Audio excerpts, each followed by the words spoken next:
Hey everybody, this is Trip, and here's a special episode, a special one. We are wrapping up the Advent season, anticipating the arrival and coming of the Christ. And I had a fun conversation, not with one, but with two friends. And not just friends, but like nerdy friends. And not just any kind of nerdy friend, but the kind that uses their scholarship, the disciplines they work in, to think and reflect and wrestle with AI and the way it's reshaping what it means to be human.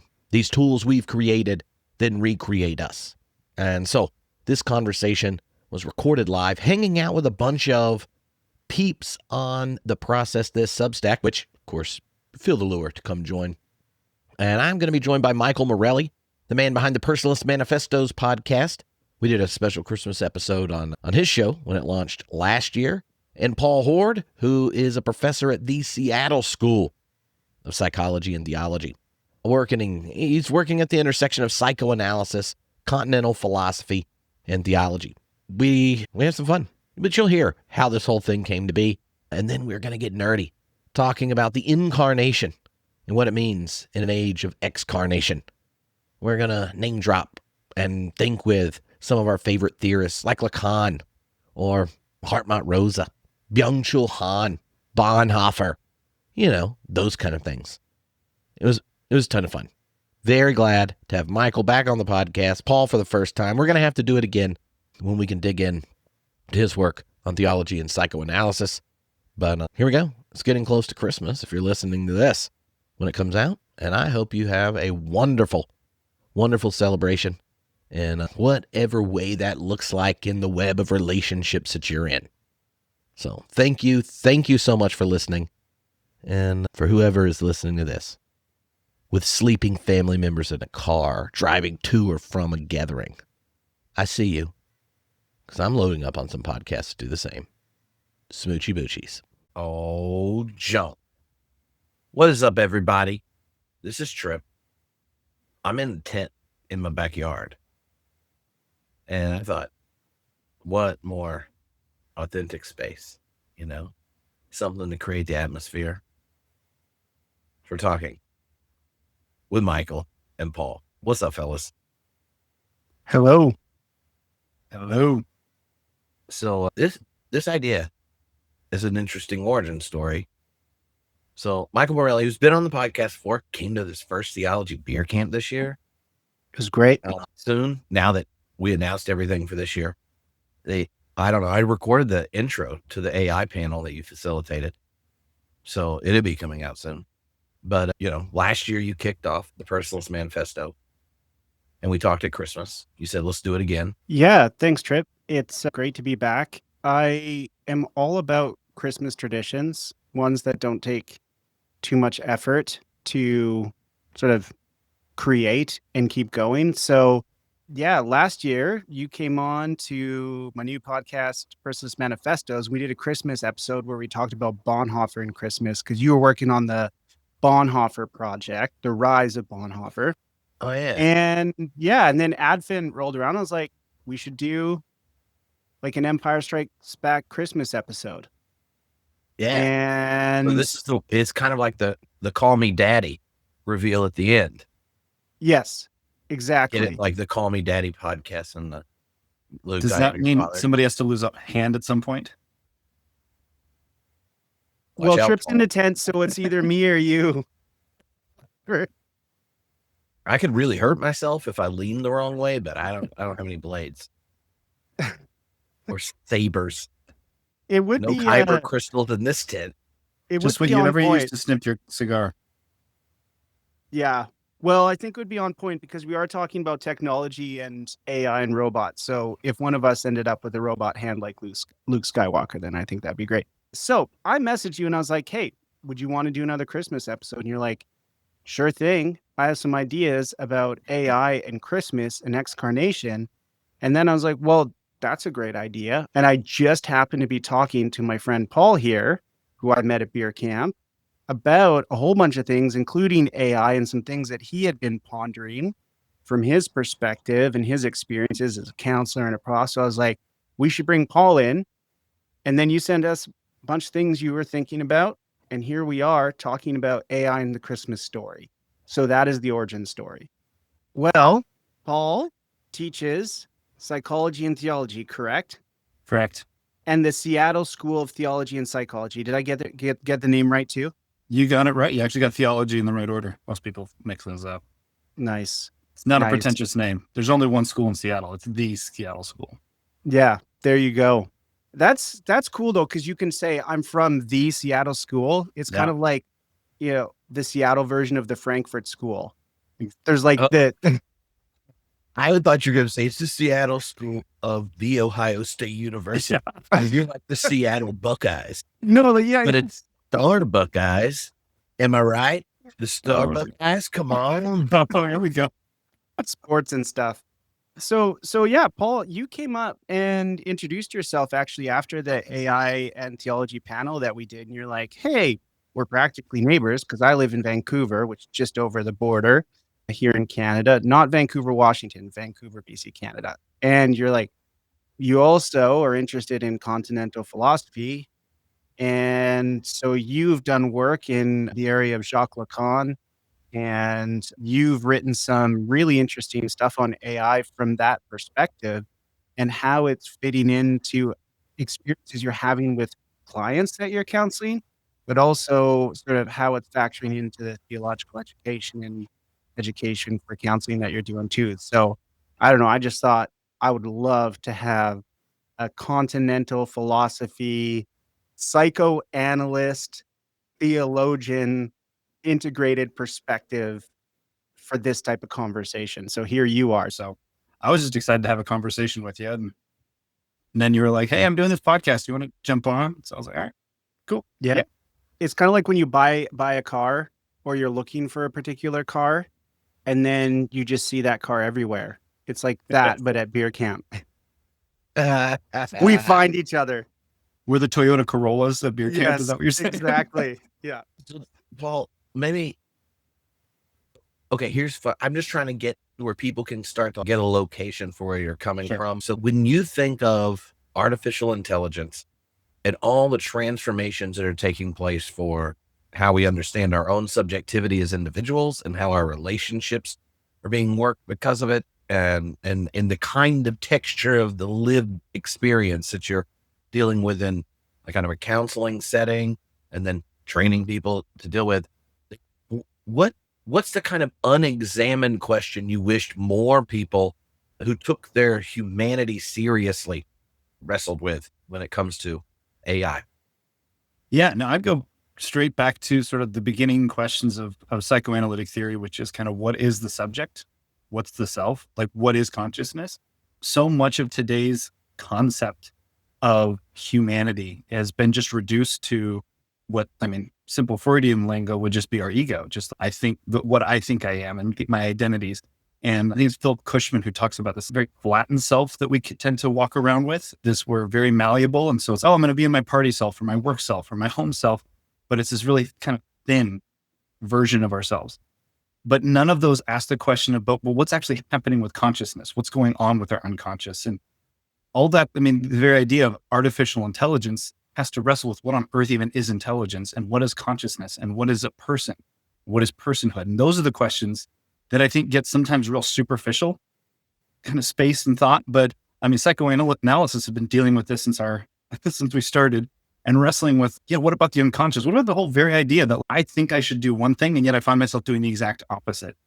About how there seems to be an other that lives within me, not just in Billy Joel songs, but that there's more to us. And what does that look like when we're interacting with AI or we're trying to build models that we can interact with? And I think that's actually a much deeper question because it helps us, because AI gives us this really fascinating mirror of ourselves, but it's a mirror. And in that sense, it's sort of like trying to understand 3 dimensions by looking at a 2-dimensional image. There's something missing, but there's a lot that we can glean from it. And so that's why I find it a really fascinating place for us to wrestle with what does it mean to even be a person? What is consciousness?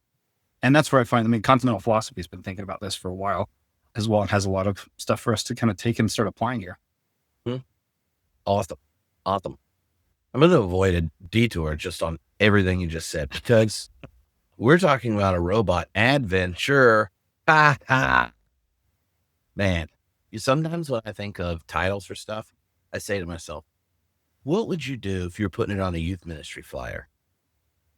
Put that up front. And then for the subtitle, put words that remind you of why you are paying student loans. So that I'm like, AI, ex-carnation. You're like, whoa, incarnation. Well, where's the X at? Who broke up with whom? Anyway, but I sent y'all 5 theses that I thought, or themes or something. I don't know what I called them, but they were the things on my Post-it when it's been sitting in my diary that we're going to do this. And when I had ideas while I was editing a book I'm working on AI, and anything came up that seems tangentially related to Christmas and Advent, I just put them on there. And then I sent them to you. And y'all had you had ones y'all liked better. So We did. Paul, first time, he gets to pick first. You pick one. I'll say something about it because I wrote a 2-sentence description of it. Then y'all talk, or then we'll just start talking. Sounds great. And I have on my Post-it little nuggets from different philosophers. So we'll even see if Paul and I think of the same continental philosopher to bring into the conversation. This could be really nerdy, and no one enjoys it, or it could be really creative and fun. Who knows? It could be nerdy and just the two of us enjoy it. We don't know which two that's going to be. I mean, I'll enjoy it too. Don't leave me out. Yeah. Well, I was going to say, we don't know which two. It could be, maybe it'll be the two of you and I'll just be sitting here. I don't know. Did you Wherever just 2 or add 3 a are code gathered. names element? Is there the game Code Words or Code Names or whatever? I feel like Yes. Codenames is a great party game. Yeah.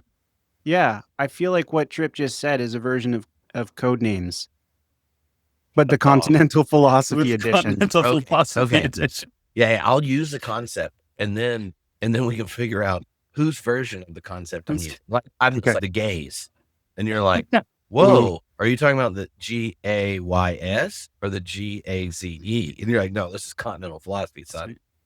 Definitely. This is the gaze with a Z. I was talking until you were going to tell me a number, Paul. That's right. Number 2. I was going for number 2. I put it in my email that's my. Yeah, I don't remember what you favorite. put in your email. I just have my Post-it. Advent waiting versus algorithmic immediacy. Yeah. So here's the idea that popped in my head. Yeah. So Advent, season of waiting and longing in the dark, right? We say it's all about anticipation. And in fact, like each week, peace, hope, love, joy, all these kinds of things. I'm going to light the Christ candle, all these kinds of things. You'd think even though story of Luke leading up to the birth, it's just a whole bunch of people that have been waiting for a long time. And the moment they see baby Jesus in Mary's belly, they break into a song of longing, picking up all the language of the Hebrew scriptures, and they're busting it out in song.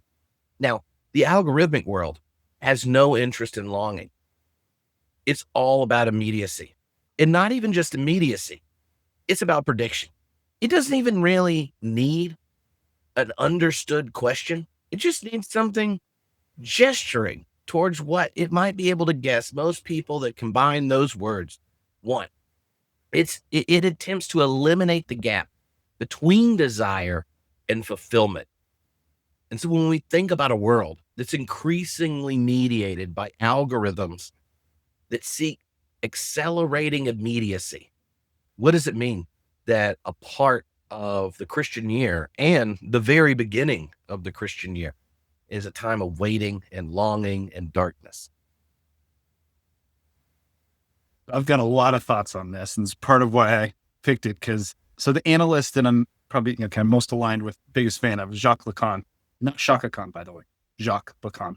Both and. I mean, we can bring Shaka Khan in here, but it actually has a lot to say about desire and some of the ways that we completely misunderstand desire. And yet it's actually deeply connected to what makes us alive. So many of us think, right, if I have a desire for something, like I want a cigar now that I'm, a little mimetic desire going on here, Trip, watching you have a cigar, then I think that the cigar is the thing that making me want it, right? That's the fulfillment that the algorithm is offering, the cigar. And then this fantasy I've now created of like how great it's going to feel. I'm going to feel so cool. I'm going to feel so relaxed. It's going to be wonderful. It's going to taste great. But that's the work of fantasy. What's actually happening is we have to start with actually, before I can have a desire, there actually is a lack. There's a vacuum. There's an emptiness. There's something that I don't have. And now fantasy is the work that makes me think it's that cigar. So desire is actually less about the cigar than it is about my own, in the Lacanian sense, my own lack. And this is what I think Advent is highlighting for us, is that we all on a conscious level want to get the things we want. We're oriented to achieve fulfillment, to get the satisfaction that a cheeseburger offers, that a new car offers, that a raise offers, or whatever, right? But actually, as soon as you get something, what happens? It loses its mystical quality of being able to satisfy you, and it slips onto something else. I see this, as an instructor, I see this all the time. As for a lot of my students, getting a degree is, that's their focus. That's what they want. And yet, as soon as they get their degree as a counselor, then they want to get fully licensed. As soon as they get fully licensed, then they want to move something else, right? Because we're actually, the thing we think we want is always just a placeholder. And what Advent teaches us to do is to actually sit in the desire, because there's actually a lot of energy. There's a lot of enjoyment. And it's kind of a paradoxical use of the word enjoyment there, but enjoyment that is like life-giving, that happens when we let ourselves sit in desire, as opposed to silencing desire by instant gratification. This is what I think one of the insidious parts of this like instant gratification thing is, that it trains us not to be able to tolerate desire. We often think of the shopper who like the impulsive shopper as somebody with a really strong desire, right? If I see the chocolate, right, as I'm checking out and I grab it right away, that must mean I have a strong desire. But what it actually points to is that the person that can't tolerate desire. They can't tolerate the feeling of wanting. So they quickly grab the thing that they think they want to silence that internal sensation of want. And I think what Advent is doing in the Christian calendar is actually giving us a time where we actually slow down and focus on what does it feel like to want. I think Lent is another time where we purposely withhold something, what we think we want, in order to listen to more. Because once we grab the thing we want, we're foreclosing the possibilities. And so what the other association had with this was like me in my dorm room in college, right? And talking to a friend, but really people were talking to me because, I was sort of had a crush on somebody who was obviously not a great fit for me, but I had just decided I was really into her. And my friend's talking to me and being like, Paul, I don't think you actually want her. And the more I let myself sit and wait and listen, you realize it's not actually that person that I wanted, or it's not actually that thing that you think you want. A fascinating thing happens with desire. When you let it sit, it shifts. It moves around. I do this in clinical work. I do this with people with addictions. We do this with a lot of different things. If you sit with a desire, like you think you want a chocolate bar, but you wait longer, then you realize, oh, actually I'm just hungry. Or I think I want a Coke, but I'm actually just thirsty. Maybe some bubbly water or just actual water will actually satisfy me a little bit better. Waiting with desire allows it to shift, and it opens us up to something more. And I think that's what Advent is inviting us into. In that sense, almost training us, forming us in a way very different from what you're calling this algorithmic immediacy, where we're actually being trained to be frustrated and to kind of not be able to tolerate that feeling of desire. If it goes too long, we want it right away, right now. And the problem with that is it doesn't open us up to what else our desire might be pointing to.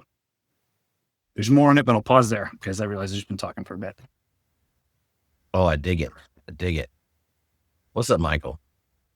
I'm really appreciating what you're saying, and one of the things that immediately comes to mind is observing kids opening gifts.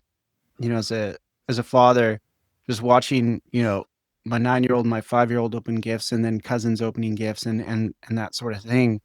And I realized that the dopamine hit of unwrapping the gift is almost more fulfilling for the kids than actually getting the gift that is beneath the wrapping, which is constantly why you're trying to just hold your kids from going to the next one and say thank you to whoever gave them that gift.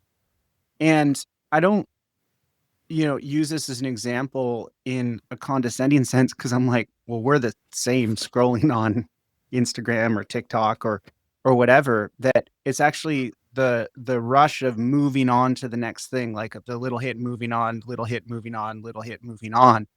I hear that in what you're saying, and the waiting with desire, waiting with anticipation. And when I was looking at these themes, I thought about Chronos versus Kairos time, how this algorithmic immediacy is really locked within Chronos, right? It's just one thing after another. And sometimes it's one damn bad thing after another, right? Another tragedy, another breaking news, another sort of doom scroll hit, but also sometimes it's the delight as well. It's the laugh as well. It's the, oh, I didn't know that this company existed, but this is so cool and I got to get one.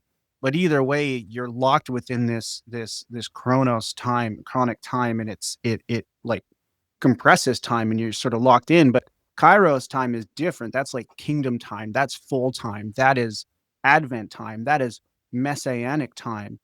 And at times, pun intended, it is fast moving, but at other times it feels slow. And there's a delay there and there's a yearning there, but we tend to equate that yearning and the discomfort it produces as a bad thing. But actually, it is the moment or the moments before messianic inbreaking. It's worth the wait, metaphorically and literally. And it makes me think about how the speed of God, the mission of God in the Advent story is so radically different. You would think that if you were a God incarnate, that you would be born in a really cool castle into a really awesome royal party. And that's just not where he chooses to be born. Totally out of the way. Out of the way.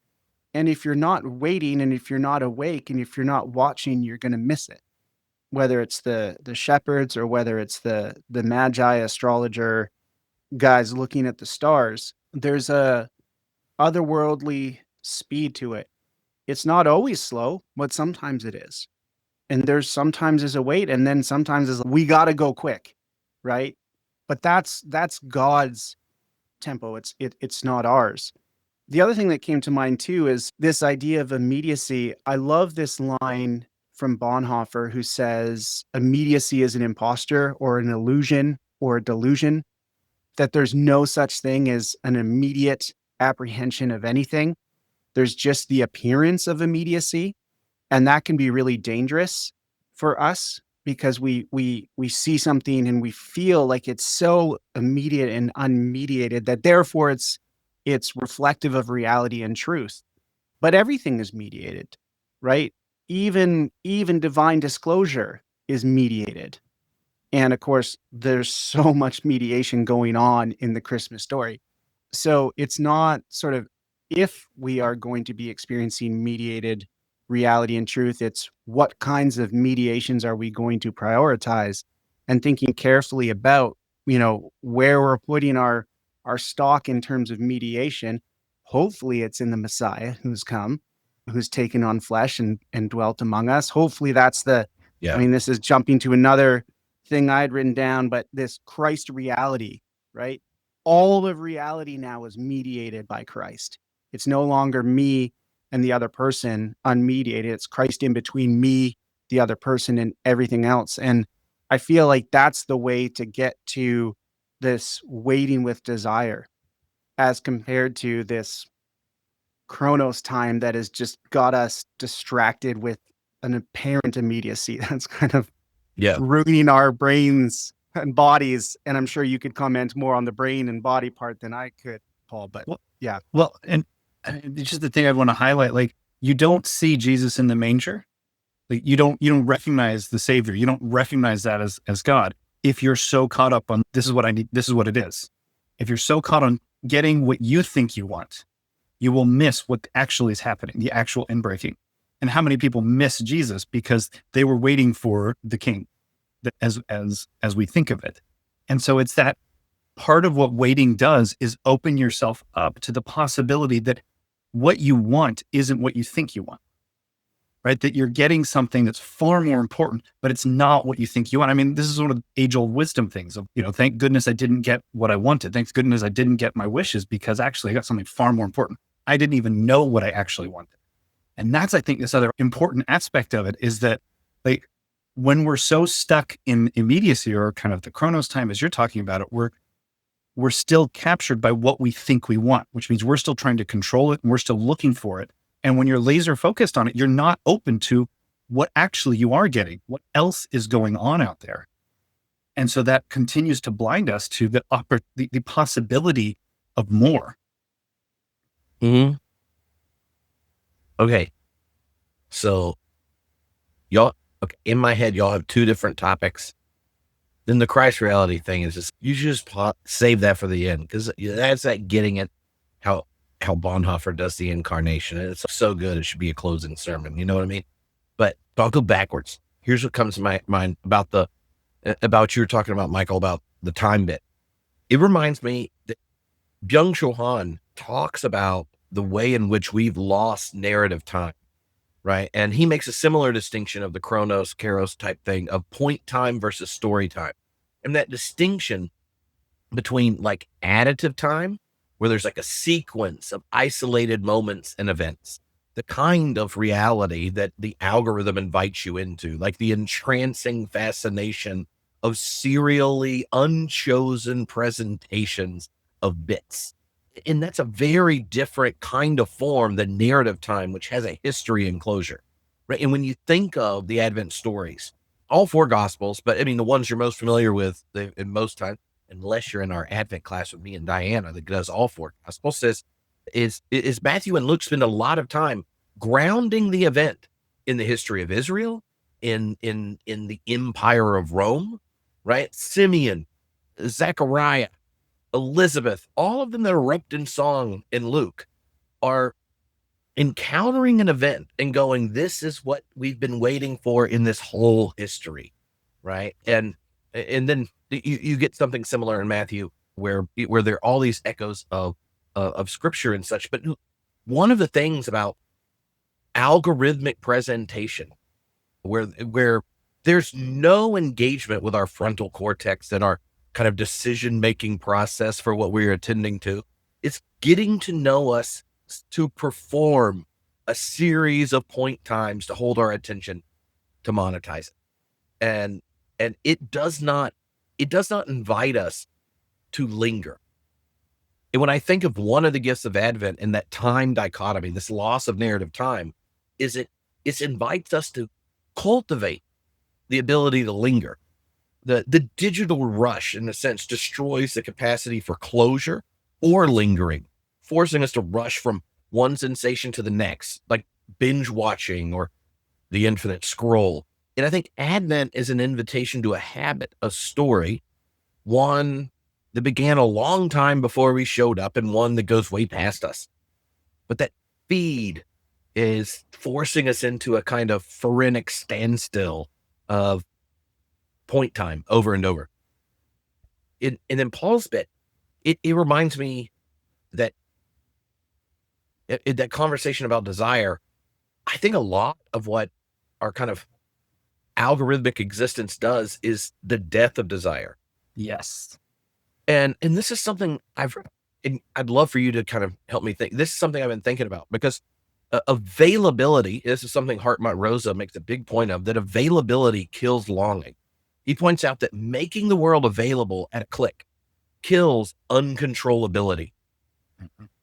The Advent stories are the stories of uncontrollability.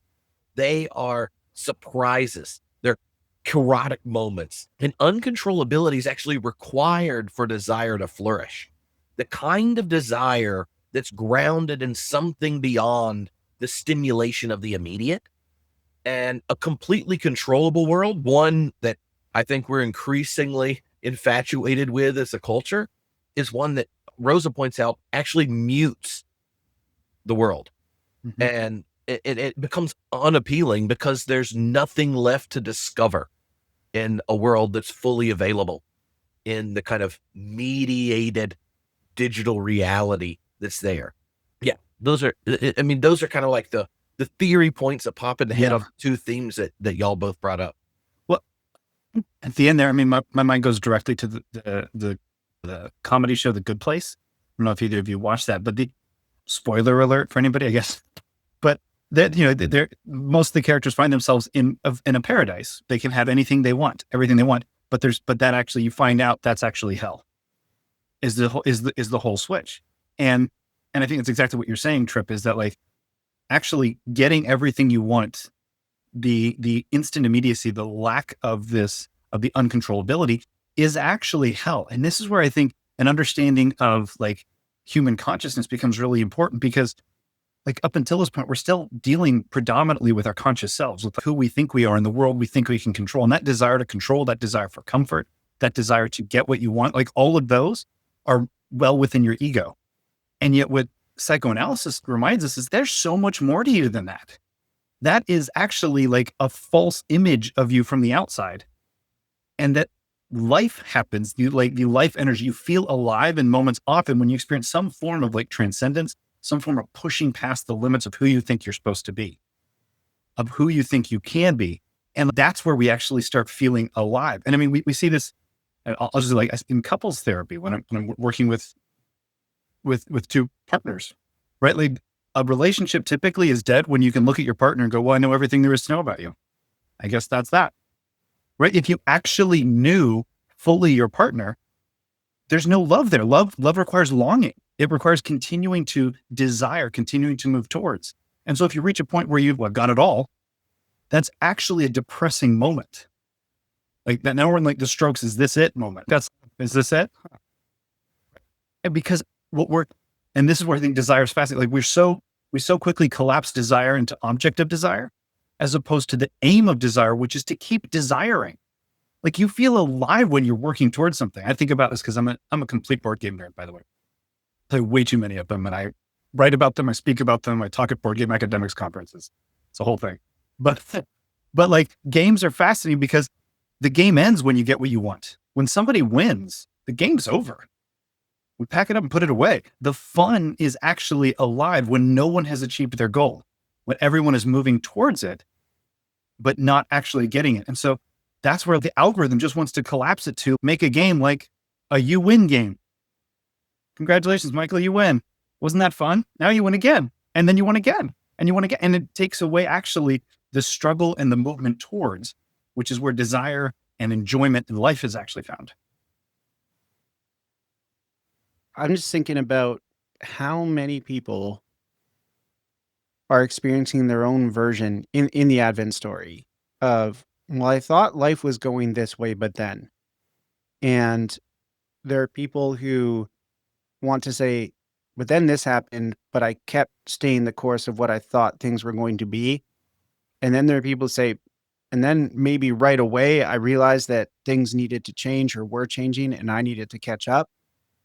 Or I need a moment to contemplate this before I figure out what I'm going to do. And Zechariah comes to mind of like he becomes mute for a while because he needs time to shut up and think about this visitation that he has had and how that is going against his sense of how things are going to go, tradition that are more the product of people than they are of God, and realizing that I thought things were going this way, but now I'm being taken this way. But then you see others marry right away. It's like, all right, I'm on board.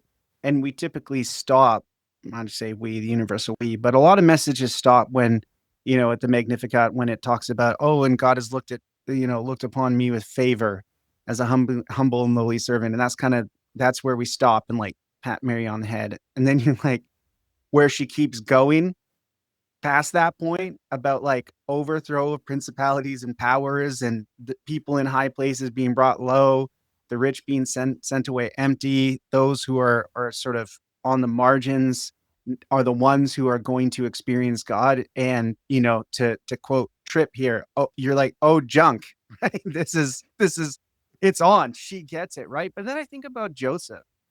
And if Joseph was in a rush, he would have concluded that he had just been cuckolded, right? And left Mary quietly, right?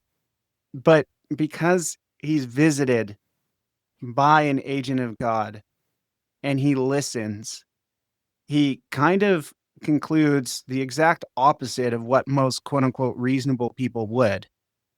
And by concluding that and being faithful to God and faithful to his fiance, he gets to be like front and center for the birth of Messiah and get to be like part of raising this child. But that's pretty opposite of what you would have in mind in terms of your life and marriage plan. But that's It is? such a key, right? It's such a key, right? So all these people are like, I thought this was happening. I thought this was the way it's going. And God's, no, I'm taking you this way. This is the story being written. And if you're not careful, you're going to miss it. Yeah. All right, Michael, you can pick the next theme here, but you can't pick two because that's what we just did. Right. I mean, there's more to say, but we can keep moving on. I know, because or we'll only talk about one of them the whole time. The whole time. And that's not fun. Then I wasted Post-its. Yeah. Don't want to do that. Can't waste your Post-its. So there are a lot of things that I want to talk about, but one of the things that really got my brain wheels turning was the first theme, Incarnation versus the great ex-carnation. And this kind of fits in a little bit with Paul's earlier comments, but I was thinking a lot about an episode of Black Mirror. Anybody watch the TV series Black Mirror?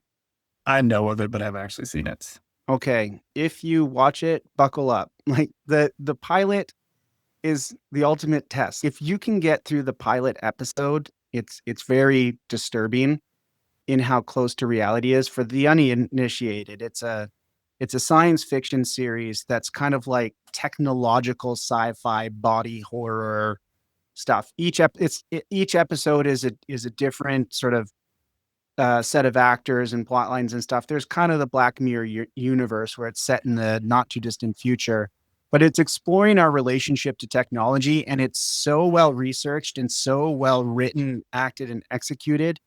It's very disturbing because you're like, we're actually not that far away from this sci-fi reality if we're not already there. But the episode that comes to mind for me is one in season 3. It's called San Junipero, and it's set in this fictional town in California in the 80s. And what you find out is like people can go to the metaverse and sort of live their best lives in this virtual world. And the main character, who is very introverted and shy and doesn't really have a social life in the offline world, sort of retreats to this world and meets another person in this virtual world and falls in love. Spoiler alert, you find out as this couple meets and falls in love that one of the people is much older and is actually on her deathbed. And the episode ends with this nod to consciousness upload. So even though the older person passes away, they actually meet in real life. The two characters, she passes away, they can still meet in the virtual world. And the closing sequence just kind of is just embedded in my brain, where the song Heaven is a Place on Earth plays, and it's just a zoom out of a computer mainframe with blinking lights. And it's basically sort of saying, you know, maybe heaven isn't sort of like this idea of, you know, the eschaton, you know, what we think about in terms of the new heavens and new earth. Maybe it's consciousness uploading, right? And what I felt was really interesting about that is the commentaries and a lot of the sort of readings of that show is like, see, not every episode of Black Mirror is dark and scary and disturbing. A lot of people pointed to that episode as like, see, like there's a happy love story embedded in all of this. And I'm like, I don't think that that's what the show creators were trying to say. Because if you listen to the music, right, and this is where the Lincoln is, like one of the songs is Girlfriend in a Coma by the Smiths, or another song is Living in a Box.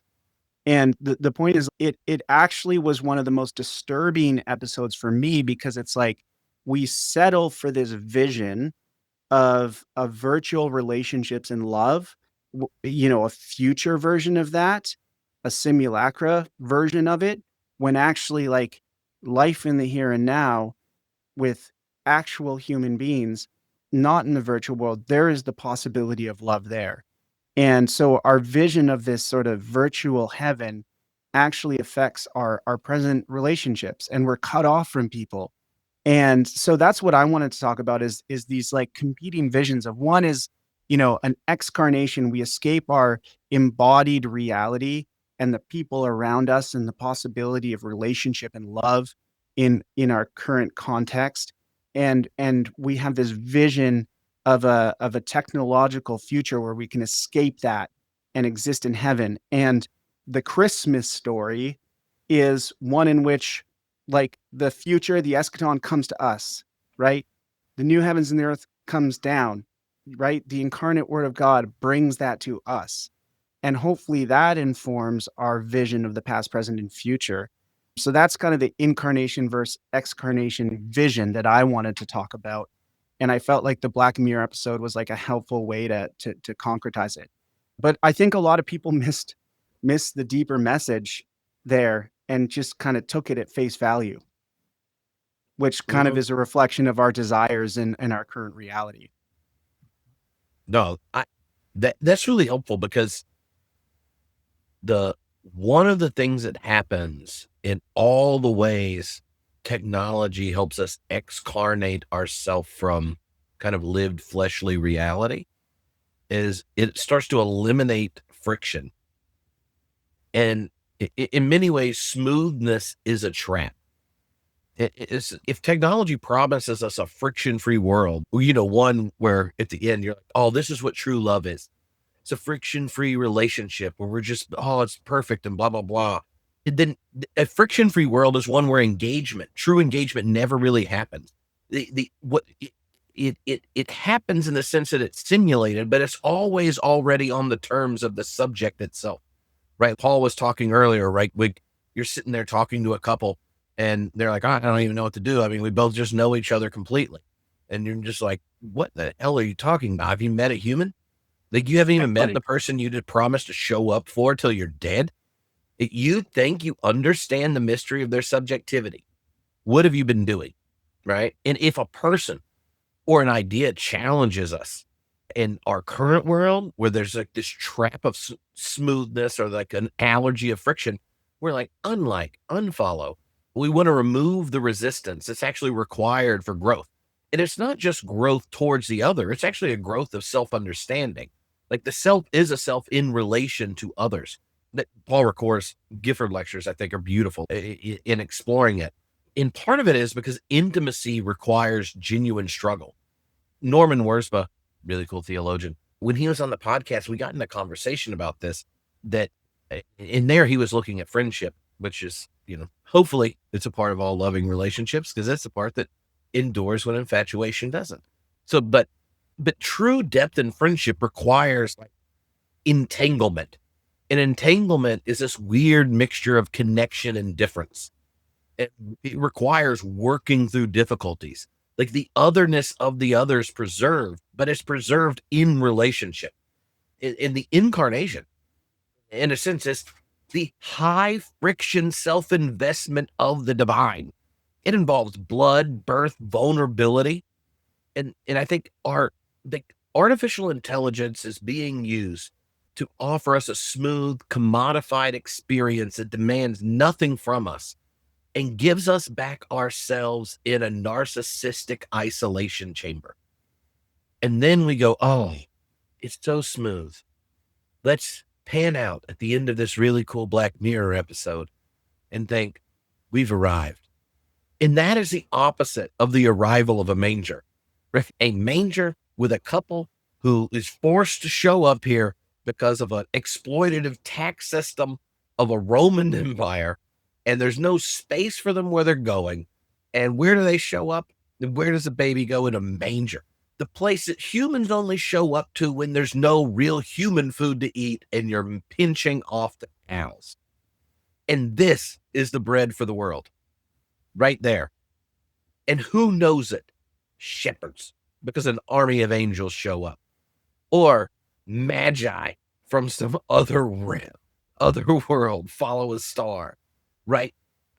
To me, the frictionless world that we are kind of infatuated in and being told this is what success looks like is one that is it's not just distancing us from the fleshliness of the incarnation. It's alienating us from the fleshliness of who we are and the friction that's required in genuine relationships of love and friendship to become known.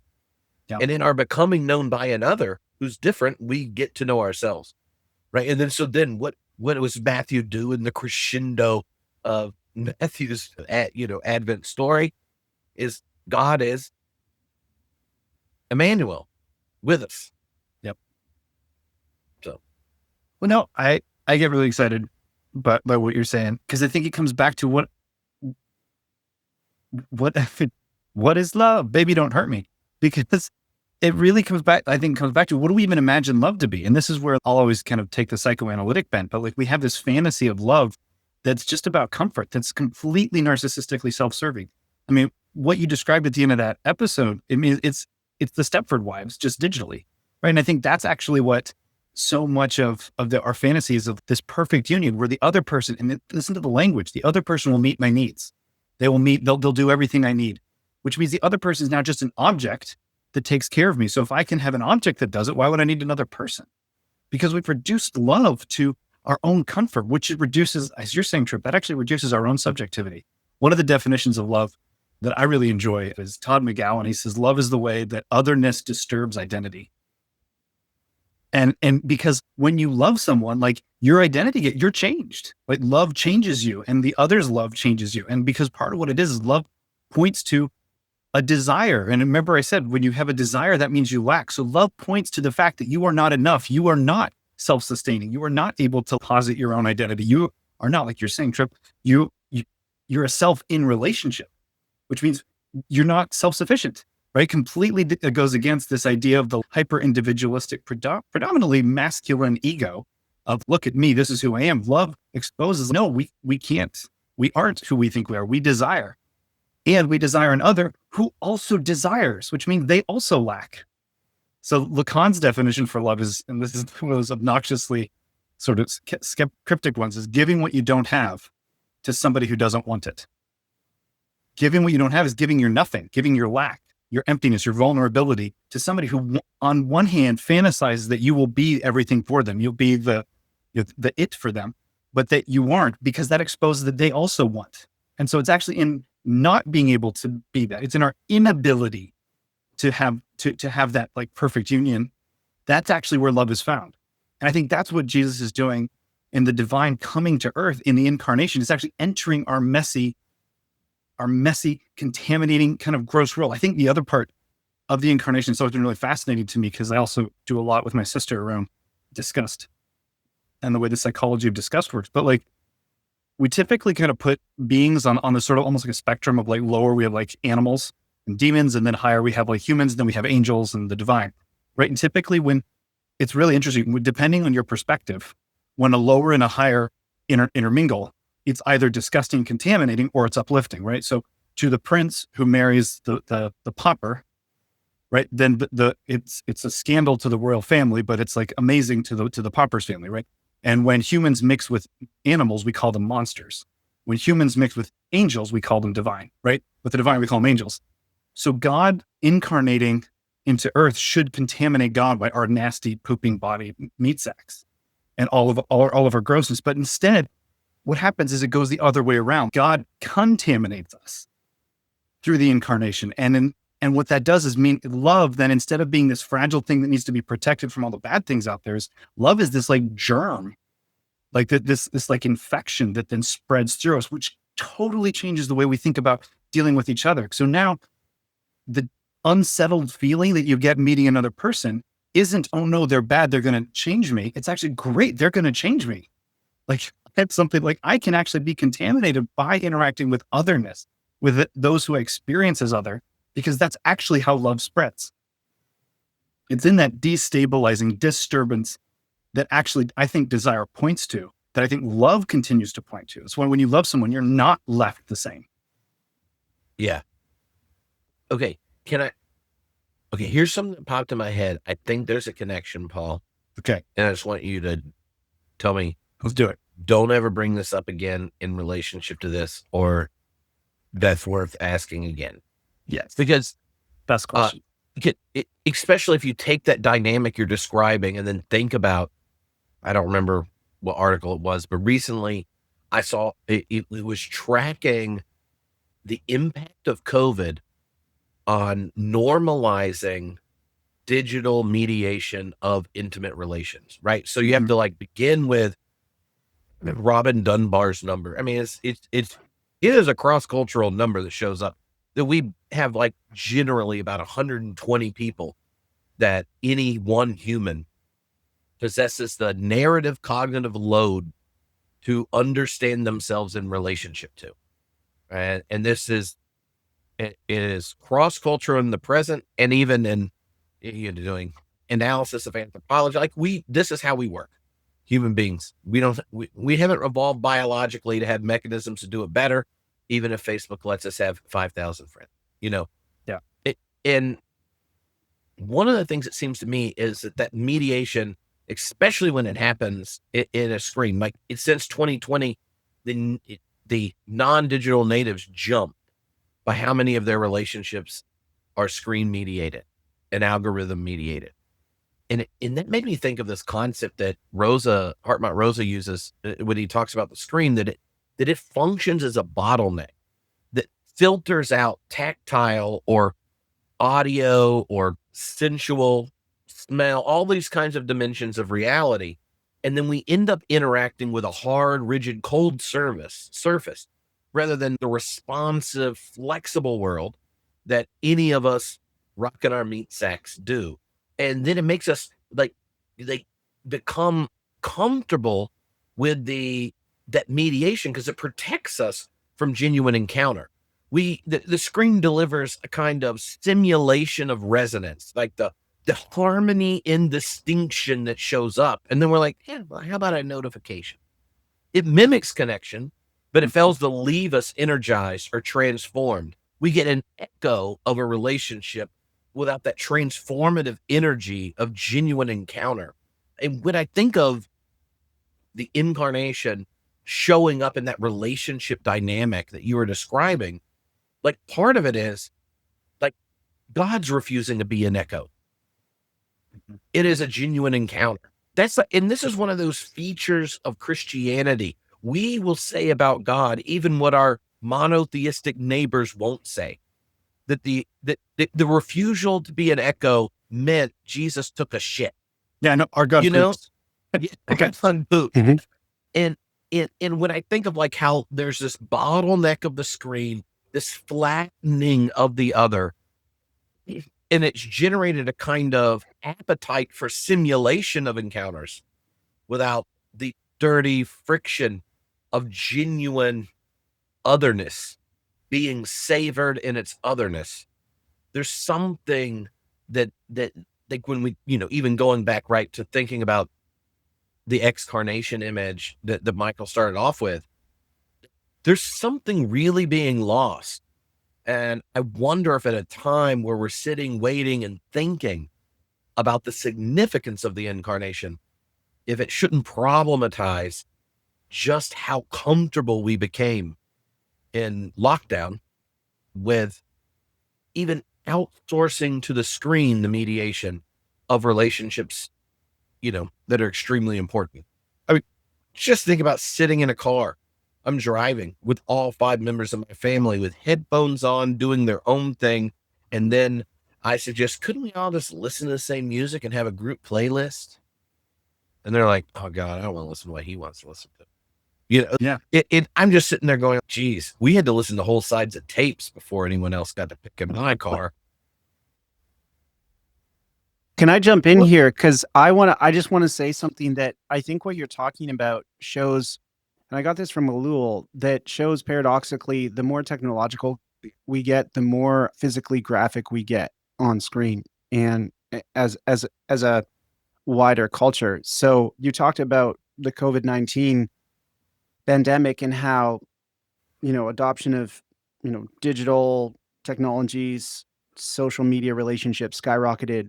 So did like OnlyFans, and people. In the name of that, rather revealing, OnlyFans, and they will do things for OnlyFans. It would never do for anyone important in their life. Yeah.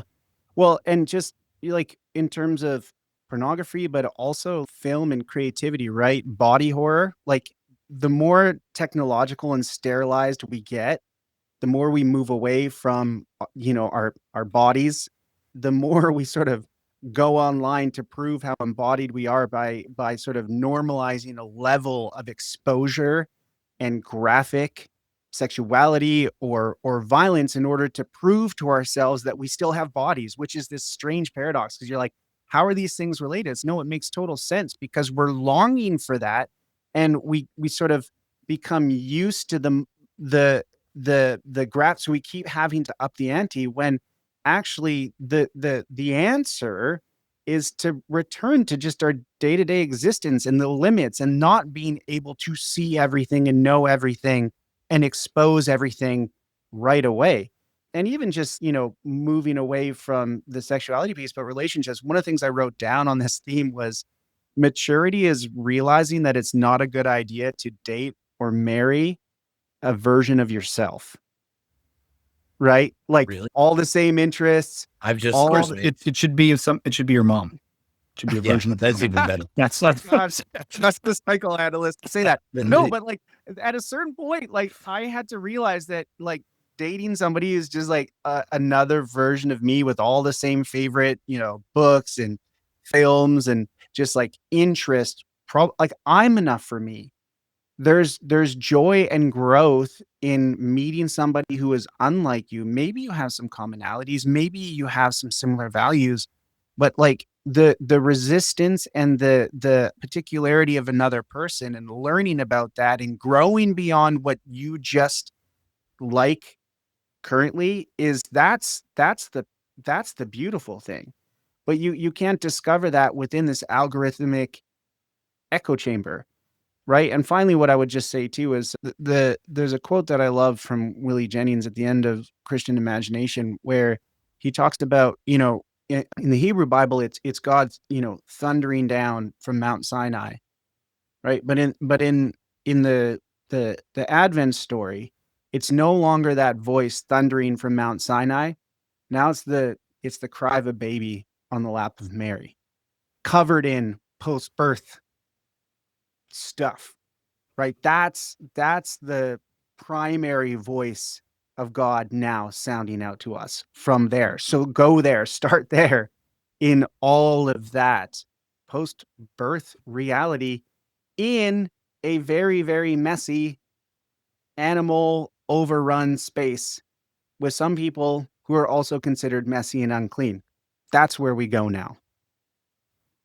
And if I can, I want to jump in because I actually want to take us a little bit back to that. One of the first things we were talking about with the formational movement of Advent of slowing down. Because one of the ways I think of it is that it's sort of like relationships that are mediated so much through the screen, or in some ways are like empty calories, right? That they give you a taste of something, they give you a feel of something.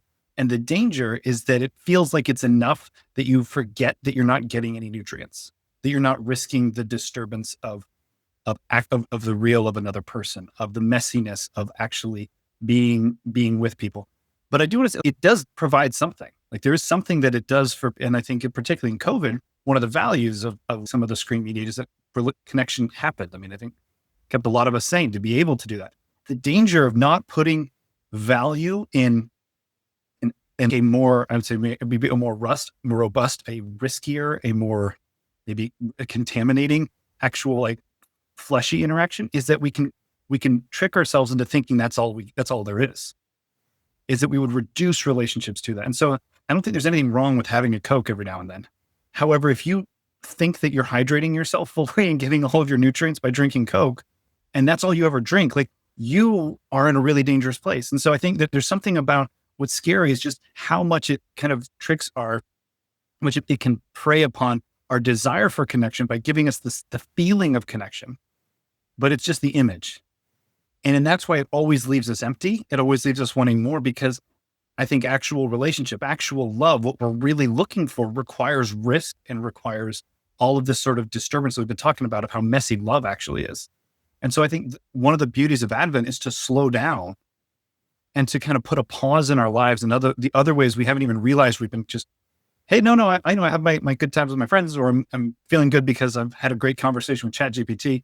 It forces us to slow down and to say, actually, let's eat your vegetables for a little bit. Go touch some grass, eat your vegetables, drink water, slow down. Don't do things that just feel good.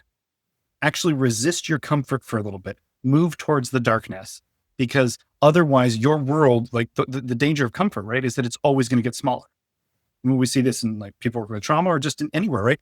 Your comfort zone will just continually shrink if you let comfort be your guide, because suddenly going outside to the stores, oh, that's uncomfortable. So how many of us stop going to stores anymore? We just have people deliver the groceries to us or put it in our trunks because, well, it's a little uncomfortable, right? And if you let comfort be your guide, your world will get smaller. We have to build in rhythms where we do the uncomfortable, we do the risky, and that's obviously got to be individualized to us. But I think what Advent gives us is a season within the church calendar to actually enter into that and to remember that that's exactly what God did in entering into our world. Well, that's awesome. Okay. I'm glad in an hour we did 2 of these. Okay. All right. Here might be a way to... I have a question that I'd like to ask, and then y'all can say whatever before we wrap up. You can just squeeze whatever else you want to say into it. But here's what I was thinking about today. No, we were going to do this. And it's about how the otherness of God showing up in like the form of a stranger plays out. And how, I mean, we've already touched on some of this, but I think like genuine otherness is something, despite the, I don't know what you want to call it, hyperbolic otherness of triggering things that show up in a data stream to hold our attention. Genuine encounters, like resonance with otherness, is something that's dissipated. And knowing we got a little psychoanalyst here, I thought, oh, this could be fun to hear about. So Here we go. if we think of the manger as the symbol of the holy other, and then we think of 80% of our interactions with other humans being mediated by the mirror of a smartphone and its algorithmic engine, it seems that part of what our current form of life is one that has made us native to a narcissistic loop where algorithms create a kind of resonant, in scare quotes, space purged of foreignness, leading to hell of the same, where only encounter our own preferences mirrored back. And the algorithm succeeds by doing it better because they know it holds more of our attention, helping us exist in the gaze of the same as opposed to the gaze of the other. And I think that otherness, that gaze of the other, the encounter of the other, is, when we lose it, that creates a genuine psychological danger. Like without the external gaze to provide stability, the kind of demand it puts on us to stabilize our own ego in relationship to difference, it generates depression and emptiness. And then it does this weird thing. Tara Isabella Burton uses the NPC example, where there's this kind of dehumanization of the neighbor. With the moment disembodied interaction generates this desire for us to view others as NPCs, non-player characters. If you don't spend too much time watching Elon Musk perform total depravity on Twitter, it turns others into NPCs in our own video game, because in this narcissistic hell of the same, everyone else is just a background for the story we're telling, where we're at the center, and everything we see through the algorithms reminds us that that's the case. And I think there's just kind of divinization of desire that shows up, where our internal wants that the algorithm successfully knows better than we might be transparent to ourselves are now entreated, that our desires are treated as authoritative truth, isolating us from the unchosen obligations of genuine community. And so whether it's friends and family or the larger public square or your neighbors, we turn them into NPCs, love the encounter of the narcissistic loop, reject the gaze of the other, And all of a sudden, we think, the salvation of a mirror. And then God shows up as the holy other and says, what about the manger? And like when I think of, all 5 of the themes I sent and such, and what are the technological predicament or temptation we face in the Advent season, that to me is like the most troubling. It's like the one where I start describing it and then I look at myself and go, good luck. Oh, wait, I got a notification. I'm going to try to look at it without letting Michael and Paul know I'm ignoring them. Just gonna quickly check my watch. Yeah, I plugged mine into charge because I knew that could happen. Yeah. And I've seen videos of myself like talking to famous people. I've spent years hoping to finally talk on the, I'm like finally talking to Cornel West, and then Tripp's doing this. And you're like, dude, you read every one of his books, listened to his Gifford lectures twice, spent who knows how much time preparing 20 pages of notes for this interview. And all of a sudden you were like, oh, it's my memories from this date over the last 15 years. I should scroll through them while he's talking. But that mirror manger dynamic. Anyway, that's my general prompt for Tripp's conclusion. Now y'all can do whatever. One of the things I don't want to jump in on, particularly with the way you describe the mirror, is that the mirror also, it doesn't just stage what you think you want. It stages otherness for you in a particular way that is ego affirming. So what keeps us engaged actually isn't just watching things we like, it's watching things that make us angry, watching things that get, and this is like the whole, like the rich Twitter rage thing, right? Is that actually it further dehumanizes, but it's in a way where you see the other only in so much as it affirms your view of them and your predetermined objectifying gaze. And so okay, pause 1 second, Paul. You know what just popped in my head? Yeah. Oh, every theology nerd's favorite version of the Advent, the Johannine prologue, the word, and he came to his own and they knew him not. Mm-hmm. It's like the opposite of that. Exactly. And because what it is, it's inherently dehumanizing. And this is the kind of one of the cores of narcissism is that it's propping up yourself at the expense of others. It's reducing the other to an object to try to fill yourself and make yourself feel whole. So I can feel good about myself because look, I know better than all those idiots over there, and look how terrible they are. And that actually prevents me from having to question myself, sit with my lack, sit with my desire, be curious about who I am, which is exactly what the manger does. Is actually when you sit with the manger, you also have to wrestle with, why did I want it to be in a palace? Why am I so disturbed by God coming in this way? What did that mean for me, that I wanted God to come in and be powerful? That suddenly I realized, oh yeah, I wanted baby Zeus born. That's what I wanted. I wanted to see big lightning bolts and big muscles and big strong, because really I was just projecting myself onto God. I think there's that when I talk about like the value of psychology and theology talking to each other in my classes, there's the old joke of God made humans in God's image, and we've been returning to favor ever since. Is this idea of that's what we do, is what we actually want to create a God that we can control, that affirms who we are, a God that does the mirror thing you were just talking about, that our phones are doing for us. And what the manger does is subvert that. And if we're willing to sit and listen to it, instead of turning the manger into this like beautiful bodily fluid free happy zone of just pleasant, happy Mary and Joseph, and allow its like messy, fleshy, kind of gross, probably stinky, all that other thing, part of it to sit with us and disturb. Oh, God's actually doing something to me. And this is actually revealing a lot more about why I wanted God to be clean and tidy and strong and, probably white and all those other things that like all my isms would project onto God to make me feel better about who I am.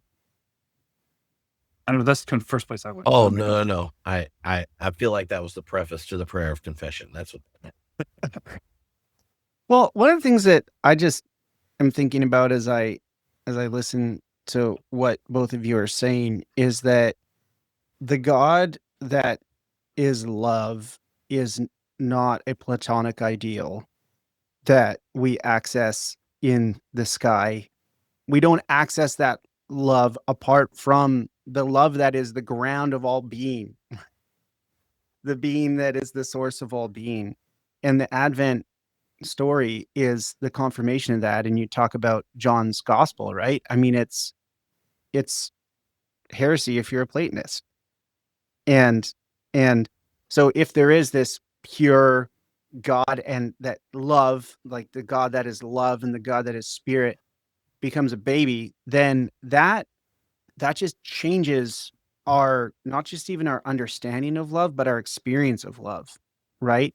And using this language of mirrors, that also holds up a mirror to us. Because I'm thinking about the Apostle Paul saying we see through a lens darkly or a mirror dimly, or depending on how you translate it, right? This is going back to this idea of mediation. We're always looking at mirrors. The question is what are we looking at? And so it's a different type of mirror. Like when you hold a baby, you're looking at this baby, and you could just stare at this baby for a super long time, and it's not even doing that much. But the more you contemplate this baby, the more you start contemplating yourself, and the more you sort of are like thinking about your environment. There's just a level of reflection there, right? And it's metaphor, but it's also literal, that gazing upon another human, especially this vulnerable human that you're just cradling, there's a reflection that happens there. And I think, the Messiah baby is the ultimate mirror and reflection for us to gaze upon. And it's not something that we can sort of just master in a moment, right? Soren Kierkegaard makes this point that truth is always experienced indirectly, right? Immediacy or direct apprehension of truth, he says, is paganism. It's idolatry. The moment we say, aha, I got it, right? We've done what you said. We've made God in our image. No, the God that is love, that becomes an infant, explodes all static visions and now it's dynamic. Now it's really on. And the beauty of that is you can never reach a point where, well, I got it now, right? In the same way you can't do that with just the average person, you definitely cannot do that with the incarnate word. And the Advent story, I think, is an invitation to that. And I just want to, I'll end this in the constructive note, is how then do we conduct ourselves both in the offline world, but in the online world in such a way that we reflect that? Because I want to say that it is possible to take what we're talking about and introduce it into our communities, like local communities. But I also want to say we can do that online to a certain extent, right? We can actually disrupt. I want to imagine how this story helps us generate and imagine that we might actually disrupt this algorithm that says it can predict everything and sort of just manipulate our desires because it's got them nailed now, and then it can like fan that flame in order for profit and predict what we will buy and won't buy, or who will vote for and won't. I'm like, if this affects me in the offline world, surely it could also affect me in the online world too. And so I even just from the place of hope want to hope that in both worlds, because they're not going away anytime soon, it seems, they're related somehow. And actually, even what we're doing now somehow, I think, disrupts just the business as usual of the algorithm and all the aspirations and warped sort of visions that we get in this world. So that'll be that's kind of my thinking, is that there's always more love to discover. We never just reach the end, and the Advent promises us that. Yeah. Okay. I just want to, you mentioned Bonhoeffer's Incarnation stuff earlier, Michael. So just want everyone to know that it's awesome. And I talk about it a lot on the podcast, but the element of it that shows up right here is this. He has kind of like an Advent inversion of the disciples' hermeneutics, right? Like part of what we do at Advent is pause, wait, and pray this anticipatory prayer, right? Where, come, Lord Jesus, come.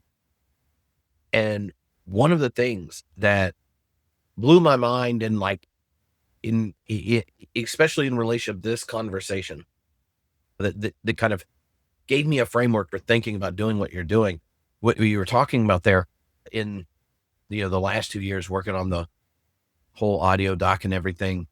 And this summer I got to teach a class in Bonhoeffer's house in Germany, which was like wild. I like sitting there in his bedroom where he wrote ethics, Nice. but like in that place there, like Christ becomes the center of reality, but not in this kind of Christian supremacy sense, but in the hermeneutics of a disciple. That that prayer of Advent, to come, Lord Jesus, come, then becomes the way in which you interpret reality, so that every other that you come in contact to and are related to is the invitation to respond to Christ. Whether it's your friend, your family, your neighbor, your enemy, our non-human neighbors. One of the things Bonhoeffer points out that I think is something that may not become clear until you spend the time waiting is that the engine to cultivate that hermeneutics of discipleship, where the other is the encounter with Christ, is learning to do that for yourself, right? To look in a mirror and see yourself looking back. And that other, that gap between who you are and who you will be and could be and have been, is the invitation to encounter the divine, and we can see that, right? Like there's this bit in 10 years after this letter he wrote right before he got arrested that his family would read at Christmas when he was in prison. They would read paragraphs and then argue with him about it. And of course, since I was like in the literal house where they had those arguments, I'm like, I'm going to tell this story and get them to argue about these paragraphs. But the paragraph in it that I've been dwelling on, given our current historic moment, is one where he says that, like the biggest temptation we face is justifying the contempt we have for others. Even members of the church that went to the German Christian church, right? Nazi Christians. You think like this is the greatest temptation we face. And all of a sudden we're going to have contempt for them, even though they're wrong, stupid or evil, whichever version of them you get. And then he has this riff, right, on Paul, where he said, no, you don't get it. While you were yet sinner, God gave God's self for you. So start there.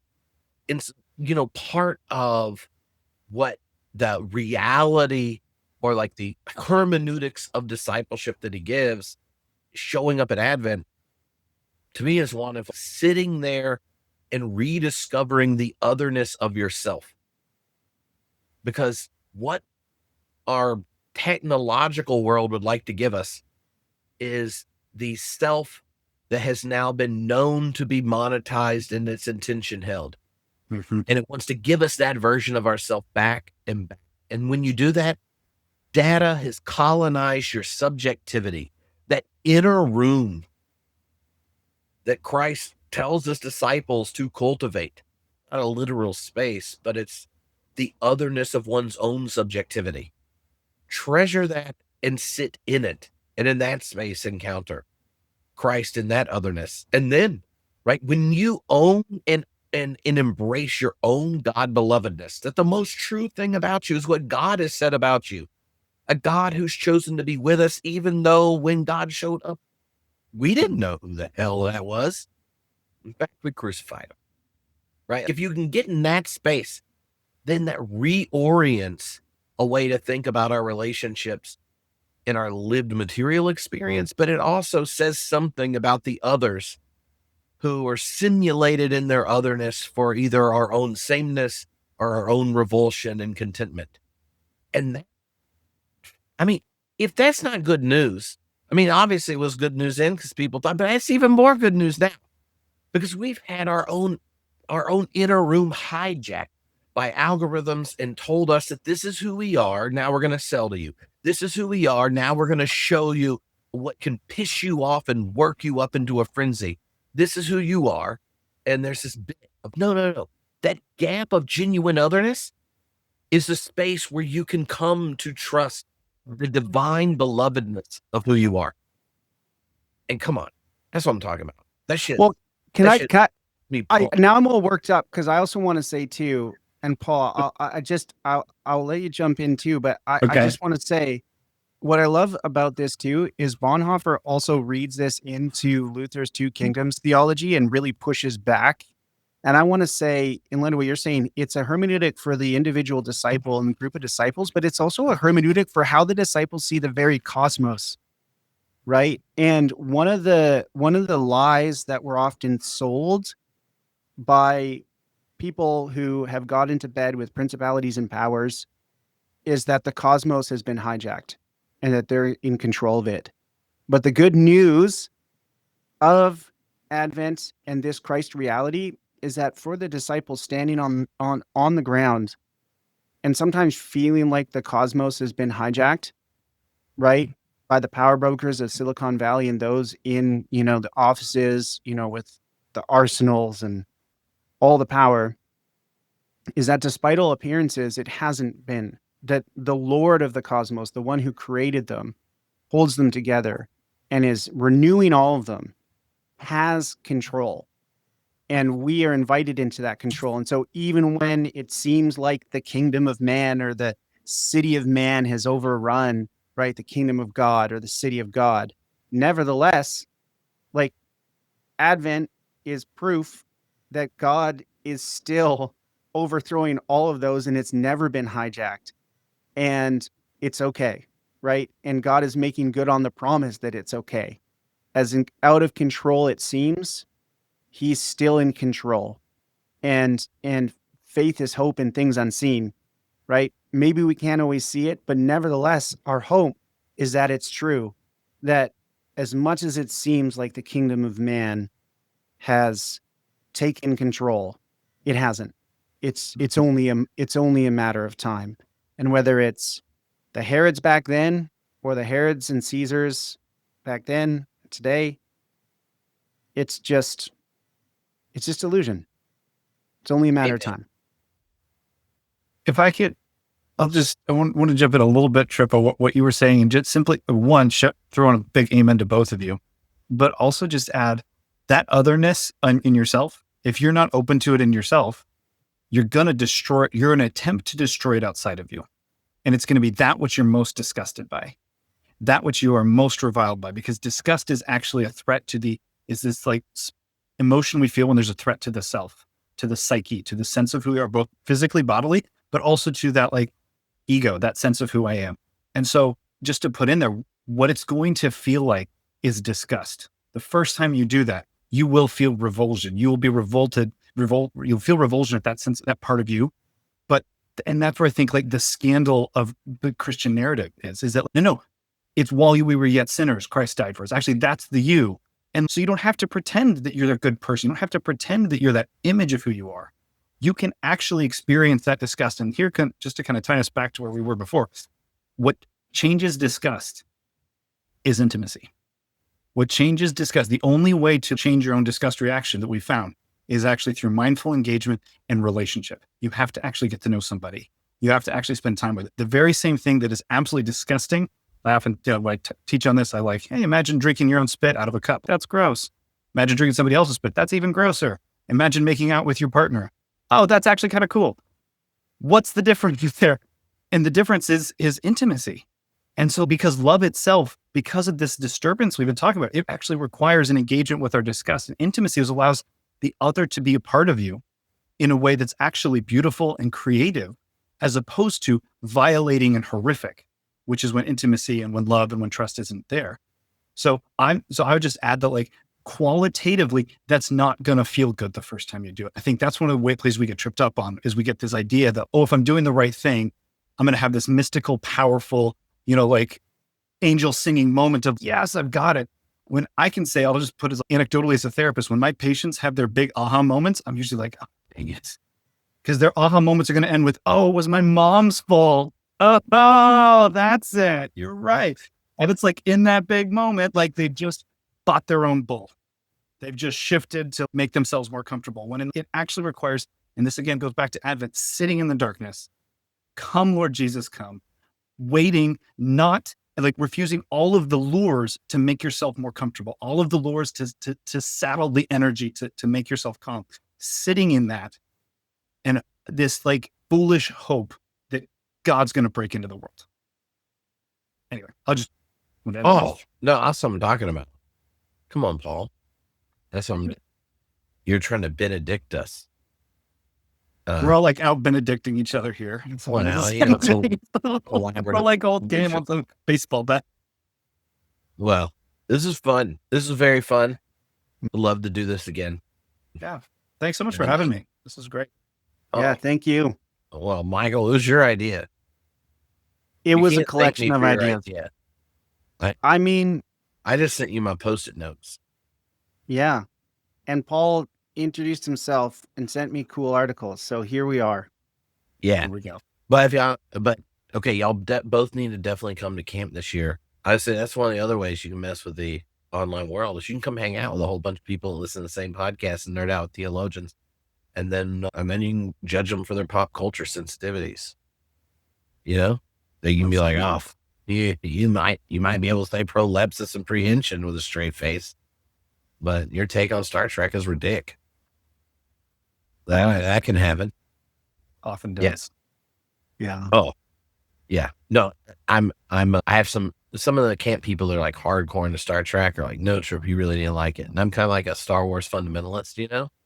And so next year, a couple of them they're like making me a list of Star Trek episodes to watch, and we're going to talk. This is Trip's embrace of otherness. Essential reading is, I'll send it because I can't remember the name of the chapter offhand, but David Graeber writes a piece on Star Trek and says that, and he says one of the things that Star Trek has to reckon with is it's a utopia, but is it also kind of like the political system is fascist because it's like one centralized intergalactic political party that goes around like solving everybody's problems. That is Prime Directive. Yeah. And it's like Prime Directive is a lot better than our late stage capitalist Prime Directive. You can have a hierarchy of Prime Directives. Some are better and worse than others. We don't have to identify them with the kingdom of God, but nonetheless, when I think of Prime Directives that suck, I'm going to go with ours. You know? It had good showing. In the Star Wars universe, it's like they're trying to work it out like a proper republic. And the Empire is like trying to just, pull it all together. Yeah. And that's not the way. And look, if I can reference David Graeber while being a Star Wars supremacist for anti-supremacist reasons, this seems like a great thing for you to send me. Oh, yeah. It'll be your kill shot. I mean, or the ace in your sleeve, Yeah, we don't want to kill anybody. We don't want to kill anybody. I'm a nonviolent. I'm a nonviolent guy. Metaphor. Just their hopes and dreams. Just their hopes and dreams. And then when those hopes and dreams have died, you too can watch A New Hope on New Year's Eve and time it so that the Death Star blows up at midnight. If y'all haven't done that, you haven't been being a dad correctly. It's a game changer. You got it like right at the right age where the kids they're loving their Clone Wars cartoons and they're like, wow, this is so good. And I'm like, are you ready for Star Wars? I want to. You got to wait till New Year's Eve. I'll let you stay up till midnight. Oh, really? My parenting win was when my son looked at me and went, Daddy, Darth Vader told us he was Luke's father. And I was like, yeah, no little punk at the playground told you that. You had to experience that for yourself. Yeah. And his little mind was blown. I was like, I've now succeeded as a parent. That's all I needed to do. That was that. Mm-hmm. Well, I'm personally impressed. Well, I managed not to have a 20-minute excursus on Lord of the Rings, and we were talking about technology.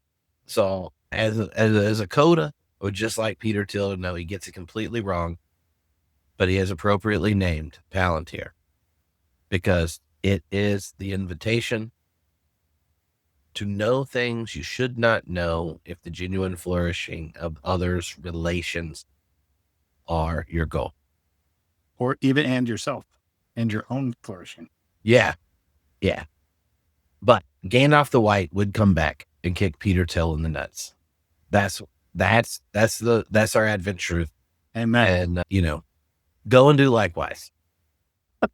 Or this is like fan fiction alternative Oh. endings. What if the hobbits befriend Peter Thiel? And in the end, Oh, God. what Peter Thiel needed was just a meal with the hobbits and some friendship. Some I feel real like friendship. He's I more think- like a worm tongue. It's going to be a scourging of the Shire instead.